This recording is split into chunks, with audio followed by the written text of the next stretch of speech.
Hey everybody, my name is Rick Carson, and we are not at Make Believe Studios today. Today we are in Brooklyn, New York with Dan Physics at the beautiful Ex Machina facility. So Dan, where are we right now? So we are in our actual custom-built hemi-anechoic chamber where we do all of the calibrations for all of our products. And so yeah, it's an interesting room to be in. We've been in here we're getting into a point where it might be a little too long to be in here, but you know, here we are. Yeah, I think that because we've been having such an active conversation, it's not really hitting me so much. But when there's those little breaks, I just hear tinnitus. Well, you know, the interesting thing too in the room is that it's only a super slight tail, because again, it's not a fully anechoic chamber, so you're going to get an immediate, the reflection is what you're hearing off the floor. As dead as the floor is, it's obviously, like I said, we wanted it to be fully anechoic. Sadly, we are just a little bit too close to the subway for us to be able to achieve, that -3 or better that anechoic chambers tend to aim for. So that said, it's incredibly quiet in here, and one thing that's very interesting is if I move my jacket, I only hear the direct sound. Mm-hmm. I'm not hearing the reverb. Yeah, and it's very, very dry in the sense that it's right next to my ears when it's not. Well, interestingly enough too, is it turns out that for applications like a speaker calibration, it turns out that a hemi-anechoic chamber is actually a better situation. Like a lot of car companies will build for when they're calibrating things like speaker units and stuff for their cars, will do that calibration in the hemi-anechoic space. Even when they're measuring their own sort of noise for the car output, they'll do that in a hemi-anechoic, not a fully anechoic. So microphones are probably really the only application that's better to have a fully anechoic chamber. But what do I know? So I have one question as far as the facility here. The last time we did our interview, we spent the majority of our time in your beautiful listening room, and I'm curious, have you ever been surprised where you saw something and the test results from the anechoic space, and then you thought that it was going to sound one way, and then you take it over there and it does not sound that way to you? No. So it's dialed in. It's dialed in. Okay. Yeah. So it's from the ground up. It's purpose built.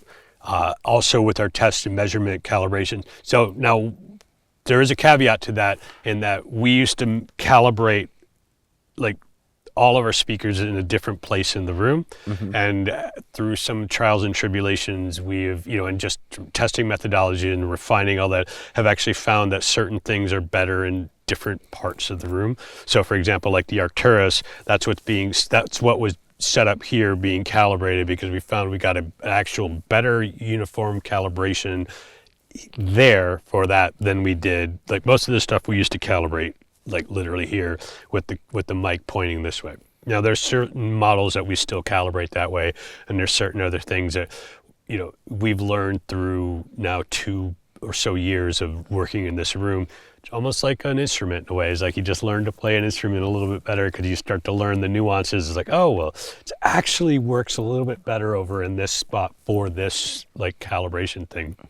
I was talking about our little weird Herald, the weird torso microphone thing, that some of the stuff we've been doing calibrations with utilizing that has actually been laying it on one of these and horizontally instead of upright, and then putting some more of these wedges in certain places, and then doing calibrations, because some of the applications that we're developing, it turns out that doing that in this room that way is even better than just it being upright. And then I was saying, some of the stuff we're working on, we're going to end up actually suspending him from the ceiling and shooting up we're upwards, just to do just to get a different calibration. So we're learning to play the room like an instrument in a lot of ways. So that's awesome. Think of your live rooms at Make Believe. I'm sure there's a place where you're this microphone on this thing this is the spot that you're going to put that in, and don't put it up anywhere else. It's there is the spot. So. No, absolutely. And it's funny how those skill sets translate into something like this. Right. And so I'm curious, when I see this pedestal here and the microphone, are you firing towards the microphone? Yes. Or okay. Yep. Very interesting. It sounds incredible in here, in the sense that it sounds like nothing. Yeah. So I know you've got some cool stuff that we're working on, and we're going to tease some of that a little bit later in this video. But tell us, as speaker design has been progressing, you guys have always been very, very forward thinking. So there's got to be some cool stuff that you can maybe leak out there a little bit. Yeah, kind of what we're seeing in terms of just market directionality, if you will, is that there's more of a demand for, maybe reserved for a certain echelon with a deep enough pocket, a certain level of, and certain brands, especially even in the speaker world, that exist already in that place. Some of them, and with all due respect to them, have earned their ubiquity. They've earned that, like, you're on like social media, it's like, oh, well, they've got a set of those, and it's like, in front of some beautiful console in a great room. And they're great speakers, but then you've got a whole lot of people who are like, that's just out of my reach, and I've never going to, or not never, but it's going to be a long time. So we're looking at, can we achieve something that we've come to be known for in terms of a performance delta?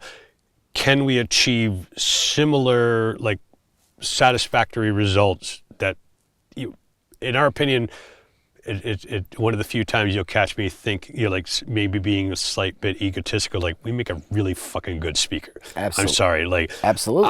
I defy anybody to argue against that. To me, I'll happily have that conversation. I will admit this on camera, that my Ex Machinas have become the only speaker that I've ever relied on outside of NS10s, ever in my life. And I use them in my tracking space, and to be real, I've got another manufacturer speaker in my mixing space because Ryan wanted the box back so he could use it as a coffee table. And every time I see them, I'm like, those are the wrong fucking speakers up there. I never use them. Haven't used them once. So it's very interesting to... Yeah, we got to change. Yeah, we got to fix that, But it's very interesting for me to be like, I'm a pretty, through and through NS10 guy. And, the speakers that we use, they are not NS10s, but they sound incredible.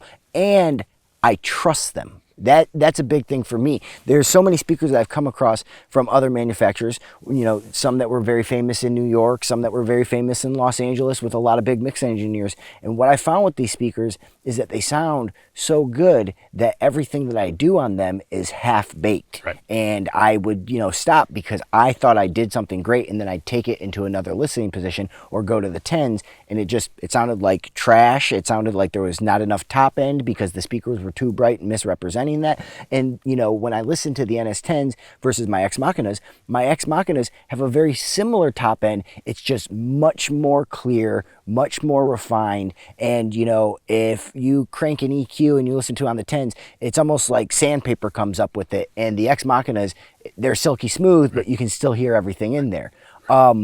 It's just a very interesting design that when I listen to it, I feel like everybody's speakers that I've heard who have tried to go on the opposite way, where they're trying to make like a classy sounding speaker, they almost sound like an NS10 that has a blanket over them to me. And this doesn't do that. So, well, and to be fair, like myself included, as well as Dev and Will and like the team, like, I'm absolutely tired of, I go to a trade show and somebody's like, oh, check out this mic pre we made, and it's like a 1073, or it's like this, or it's like a, and I'm sorry, like, we don't need to make as a company another NS10. Yeah. We can certainly, I've had NS10s over the years, I know what they sound like. I know what people like about them. I know what I don't like about them. But, the point is like, why? You can buy an NS10 still in the market. You go buy the Aventone CLA 10, which are effectively the same thing. Mm-hmm. Good. I don't need to remake that. Our attitude is, number one, like, it's still about making tools for people. Like, they're not toys. They're not like, it's not like, oh, whimsically go spend $10,000 at a set of speakers. No, if you're going to spend $10,000 at a set of speakers, they had better help you achieve your end result faster and better. And if they're not helping you elevate the game, I tell people this all the time, it doesn't matter if it costs $5 or $5,000. If it doesn't help you get to your end result faster and quicker and better, you can't afford it. Absolutely. Stop wasting. Don't even. You're buying some vintage mic pre or some crazy compressor that A, you don't know how to use, and B, like isn't going to help you. It's just you're buying the name. It's a fool's errand. Like you're not going to be Serban just because you went out and bought a mix head off of eBay. Yep. Because you could have his mix head and mix, and you're not going to make mixes like him. Oh, I know that from a personal experience. But it's like Dave Pensado famously said, "Is like I could teach you every trick in my bag and every trick in the book, and exactly the like what I might do for an EQ, and you'll still never mix a record like me because you're not him." Absolutely, but there's something about Ex Machina's products that one, it's it's design philosophy through you guys, where all of your speakers, you want them to sound the same. Yes. You just want them to be able to handle They're more power. application specific. Yes, but the thing that's so interesting to me as a user is that when I come across most speakers, when I come across the ones that are in my control room right now, they sound alien to me, and the Ex Machinas feel familiar. Sure. It's from the first day I heard them, I was like, that's useful, Right.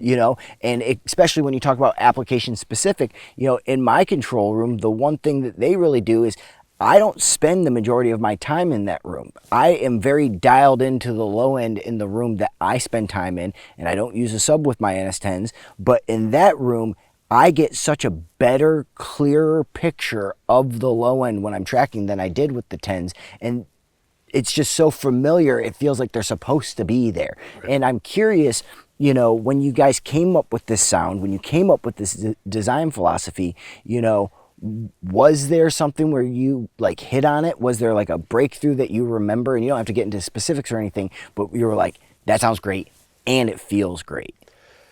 So it started, and this is going back to when it was a back of the napkin idea. So Dev has been a tinkerer for like speaker design, like, building kits and building different things. And, he's had some of his like he's always been a proponent of coax, like as an application, using a coax versus using a constrained waveguide shape, and like a bunch of different drivers in a cabinet. And so, that was one of his, like, it's like, I really want to try to do something with the coax. Will was the guy who was like really tinkering with like DSP stuff. And the irony is, like, over many of a beer-fueled night, we would be in Dev's apartment where like Will would have some idea. And I always set out with these guys like, look, like the fact of the matter is we can't waste our time or other people, the market's time, if as we're getting down this rabbit hole of things that we're trying to achieve and get there, if it becomes a realization at a certain point where it's just going to be as good as something else, we're wasting everybody's time, including our own. Absolutely. So it's like, it has to be far and away something that is unmistakable and undeniable, of like, holy shit, this is something.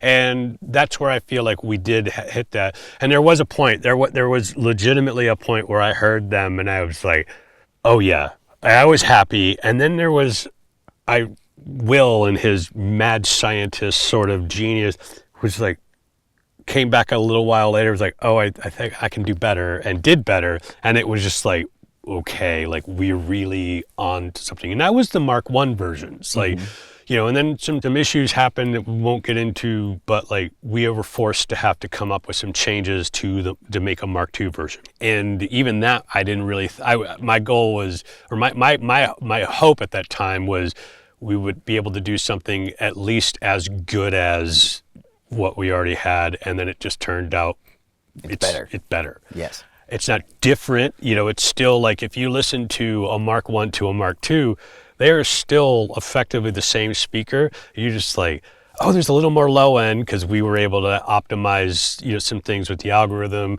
with the better conversion and the better DSP. Like we were able to get a more low frequency extension, just, like on balance across the line. And then there's just some more detail and a little bit better imaging, but there's no change to the overall tone. And I think that's the other thing that was important to us, is that, sometimes I'll hear a speaker that's in the same family of speaker, and it's like, this one sounds this way. And like, well, this one's got a couple drivers instead, like 2 drivers instead of 1. And maybe I want some more low end, and you put it in your room, like, this is not the same speaker. It doesn't sound anything like the original speaker. And my attitude, again, goes back to the tools. Like, I don't care about wowing somebody in some hi-fi sort of sense where everything sounds sweet and beautiful and fantastic. If it sounds sweet, beautiful, and fantastic, it's because the source material is sweet, beautiful, and fantastic. And if it's not, it should tell you this is what's not fantastic about this. Yes. Fix this. I love what you just brought up, and one thing that's very interesting to me is that when you're doing work in your, particularly on my end, when I throw something up in the live room and go listen to it, I can tell very quickly that it's not right. Mm-hmm. The speaker doesn't hide anything, and that's the duality of a speaker that I've found, is that and that's a problem with what I would consider a lot of hi-fi speakers ending up in recording studios, is like something that's pleasing to listen to sometimes may not tell you all the information, or may lean too heavy in one side of the information for you to actually make a good decision. And the Ex Machina stuff, I feel like I make great decisions while I'm using them.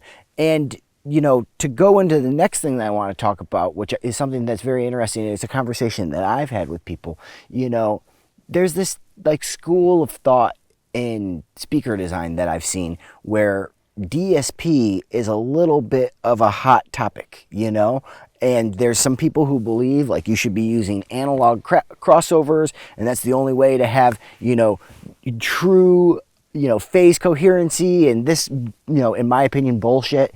And then there's DSP that, it can really take a speaker to another level.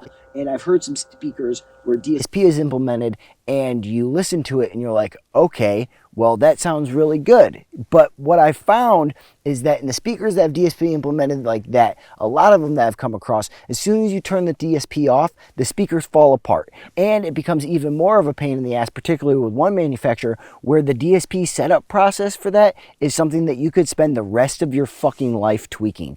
And what I love about our speakers is that, one, the DSP makes them sound great, but since we're using them in a tracking situation, I tend to not use it, and they sound incredible still. They do not change, and they do not fall apart. Well, so in my experience also, and I've, been selling speakers for a really long time, I would say in the last 15 plus years, I would say I'm above, like a relative intimacy with probably 90%, 95% of what's ever been on the market and offered at that point.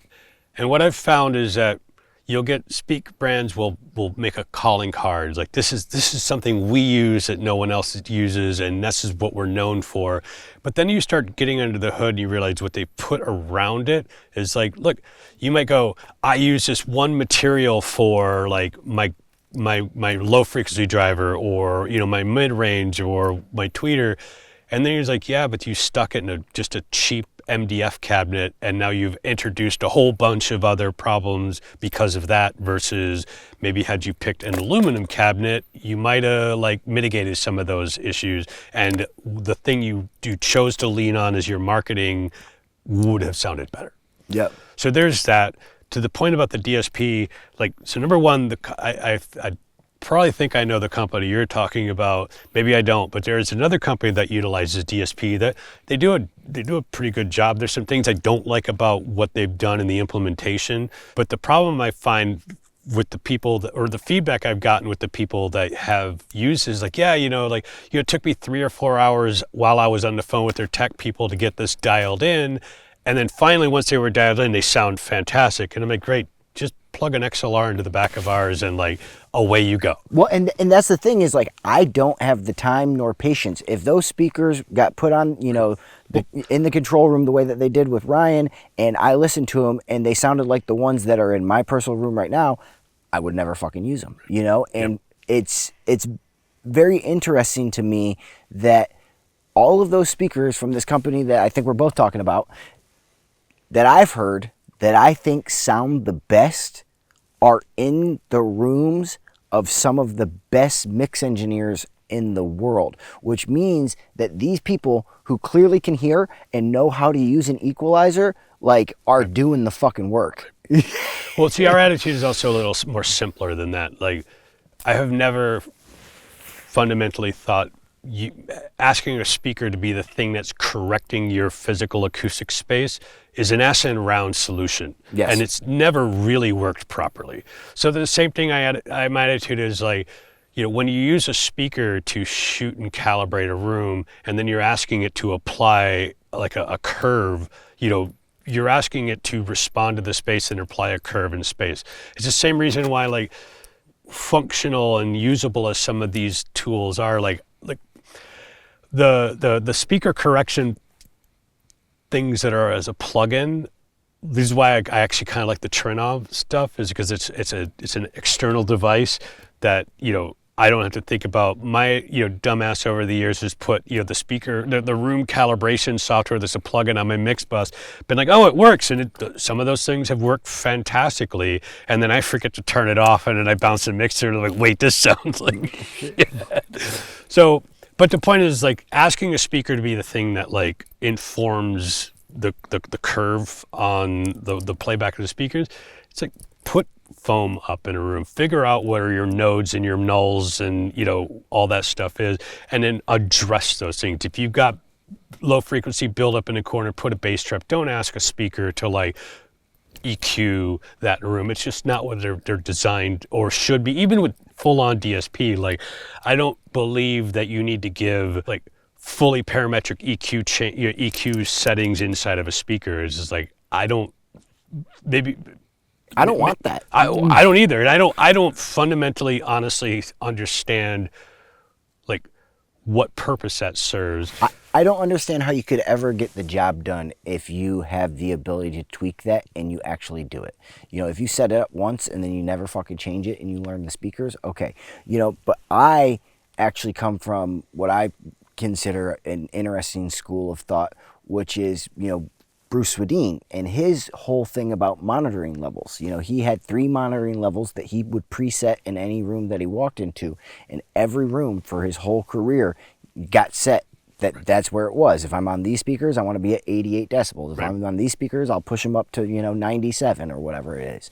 And for me, I subscribed to that 10 years ago. And I have never changed my monitoring level. And that's the one thing that is very consistent to me. I know the kick drum is quiet because it's quieter than it has been in the fucking past. And if you are chasing your tail a little bit, I feel like that can be a problem. And I see people chasing their tails not only with their level control. I couldn't imagine if they were chasing their tails with EQ inside of a speaker. Yeah, exactly. Well, there's other thing of the DSP that I think is probably one of our biggest hurdles, and I think this is really true of any company that's utilizing like DSP. And some of them, some companies are like, oh, we have DSP, but you look under the hood and they're really only using they're using DSP to control digital crossovers, or like some like basic EQ magnitude correction in the speaker, and they're just doing that digitally instead of trying to do that in an analog. So that's one way to deploy DSP. Then there's other ways to deploy DSP where you're doing more algorithmic correction of, real-time magnitude correction, real-time phase linearization. And, the issue all like across the board though, is you still have the stigma that people think that like, oh, well, I don't want another converter loop in my stage. Okay, that's a grandpa boomer argument, and like I'm 50 years old and like, I should technically be from that generation, but I've also been a technologist, and super nerdy about tech, and have seen that argument might have held water. But it's like the converter argument in general. Like, you talk to some dude that was like mixing records in the '80s, and he's just like, "Oh, converters sounded like shit. I want tape." It's like, cool. In the 80s, that was still a valid argument, but like when converters were 4 or 8-bit, they still sounded grainy and nasty, and tape just sounded better and more natural and more familiar. Nowadays, I'm sorry, like you can't make the argument to me sonically that tape is better than like what is currently available on the conversion ADDA like market. It's just not. Now you can bake tape more. You can push and drive into tape and get some things that you can't necessarily get out of a converter. Okay, that's a valid statement. But this idea is like tape is somehow familiar. I'm like, I'm sorry, I don't want to like cut myself on a splice block anymore. I don't want to deal with any of that. Like I don't want to have to constantly calibrate a machine every time I have a new session. I'd rather just open the session up and know it's like, sounds pretty fucking good to me, you know? So that's a point of like, long story, you know, like short on that is that we're in a situation now where that is not a valid argument anymore. Like, you know, and it's fine if you just don't trust it. That's a different conversation, but to make an argument that like an analog speaker is still as better than a DSP speaker, like driven speaker, I push back on that, not just because we utilize DSP, but also because at the end of the day, there's only so much you can do to like offset a tweeter against a low frequency driver or tweeter mid and low in an analog domain where you're going to get an actual legitimate like phasal accurate time alignment. Yep. There's 90% you can get in an analog design with like some material science considerations, some like geometric. The Dunlavies and the Duntecs. I mean, there were definitely advancements in that, yes. But you know, the precision and the repeatability that you can get out of the things that you're doing. I mean, in my opinion, I think it's really next level tech, you know, and I think that you're putting your CPU cycles into the right part of this. Well, to your point, you said like, you know, you guys use them oftentimes with the DSP bypass and they still sound like great. And the fact of the matter is, you know, again, we spent a lot of time studying, like looking at material science and being like, well, this is a better material to make a cabinet out of than what most people with plywood or MDF are doing, or plastic or whatever. And then also with like what the drivers are made from, the actual like motor structures, you know, a lot of thought went into the fact that without the DSP doing the stuff it's doing in real time, they still sound like a pretty decent set of speakers. Like, and arguably, like I have people who like, they can tell the difference and they switch from the two, but they're like, man, they sound fantastic even just in the low latency mode, because we're still applying like a golden calibration, golden correction, but it's because there's not the real-time algorithm running. That's how we're able to shorten the latency window to sub 3 milliseconds.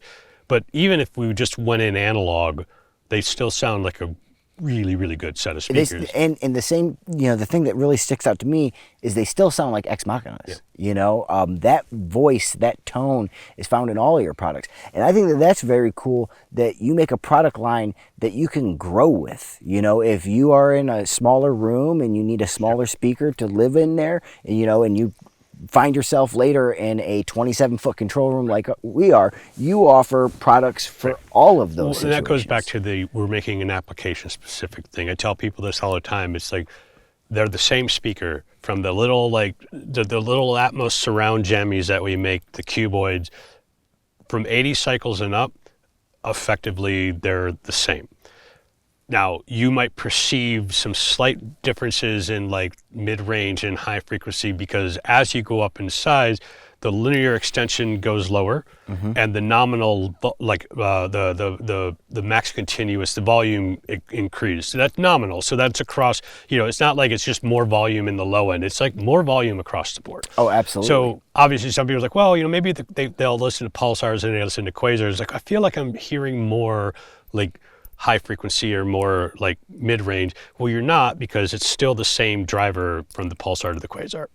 It's just that there's more actual energy, you know, more power being put into it, more level. Yeah. So that's what people end up responding to a little more. But it's not like you're like, oh, I've got to relearn this speaker. It's like, no, it's the same speaker. It just more volume and more extension, and there you go. And that makes me very excited because, you know, we've talked about it before, but I am very excited to get some smaller speakers into my room, because the room that I actually mix in, I mean, it's roughly 4 feet from the console to the back wall. There's not a ton of space, and I don't need something that produces that, because I'm not used to, you know, anything below 80 hertz. So what, you know, the Ex Machinas already offer is, you know, light and day away from what I've been on and towards what I've been listening to in the other room. And that makes me very, very excited, because, you know, every time I go in there, I feel like I make really good decisions.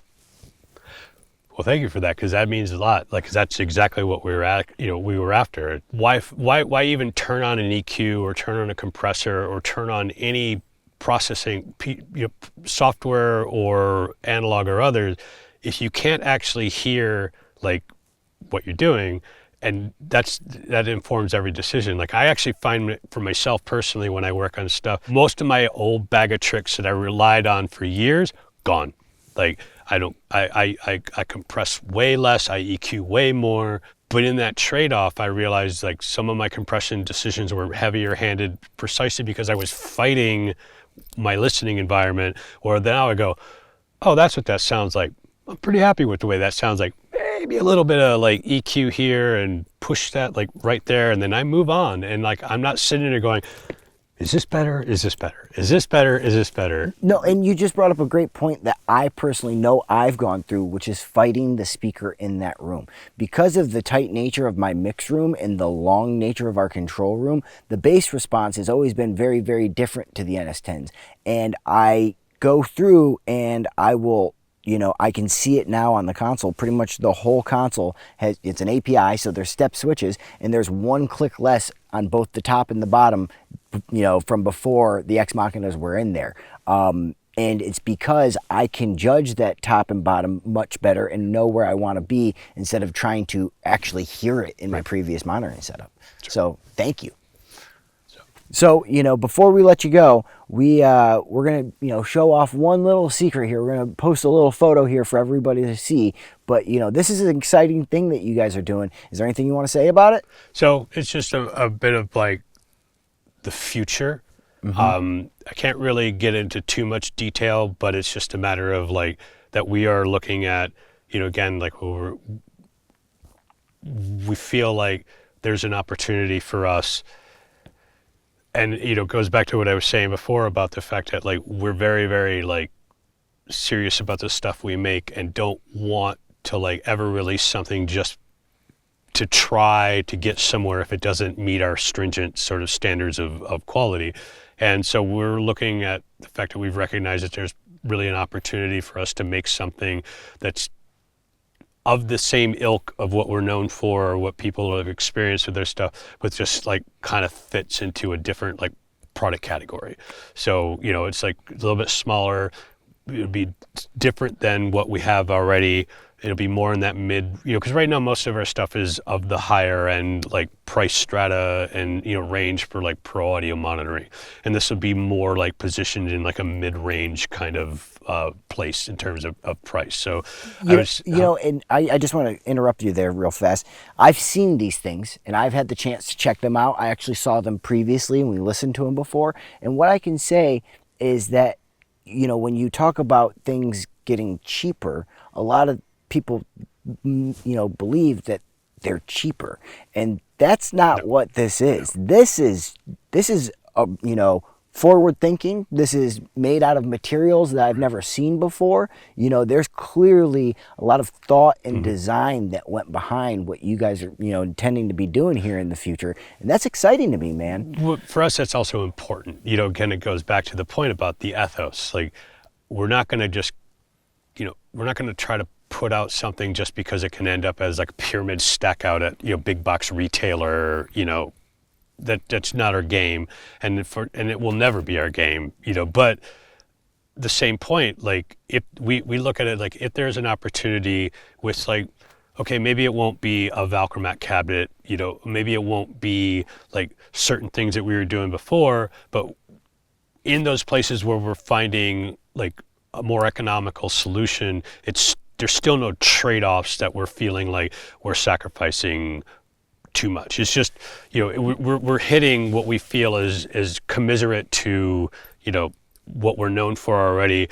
It's just a slightly different and should be a different generation of things. But and the thing that's interesting to me about it is when you talk about these things, when you bring up changing a cabinet and stuff, a lot of manufacturers, those guitar center manufacturers, they may come out with a fancy cabinet that they sold everybody on back in the 80s with their, triangle speakers that were wonderful, and then they go and they change that to an MDF cabinet and it's not the same. It's not the same. What I've seen, that is new.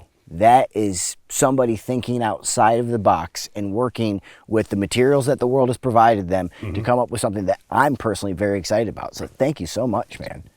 Well, hopefully everyone else feels the same. So, before we go, I just want to give a shout out to Brooklyn. You guys have been running your business here in Brooklyn, and I just think that is absolutely incredible. Like, for me to think about what it would take to do that, I think that's awesome. And if is there anybody out here in Brooklyn that you want to give a shout out to? I mean, fuck, I think the list is long and distinguished. Like, I'd be remiss not to shout out like Joel Hamilton and the Studio G guys. They have an Atmos Ex Machina system. Joel and I have known each other for years. Oliver over at Mission Sound, like one of the old OG Brooklyn studio guys. Aaron and Aaron and John at Bunker. Yep. Like, those guys are great. They did a ground up studio build. Like, there's a bunch of, I mean, again, the list is long and distinguished, so it's like I don't think we have enough time. Well, thank you so much for taking your time with us today. It's been great to have you guys again. Yep. So. Anytime that we can come here, we will. So, if you keep inviting us, we'll keep coming and we'll keep talking to the guys at Ex Machina about the exciting things that they're doing, man. And, you guys keep making kick-ass plugins, because holy shit. Thank you. And I will say that there's, we're going to put a little teaser out there, but you guys definitely need to keep your ears open, because there's one other thing we're not even going to fucking talk about. And from what I've seen, it's pretty revolutionary. So watch out.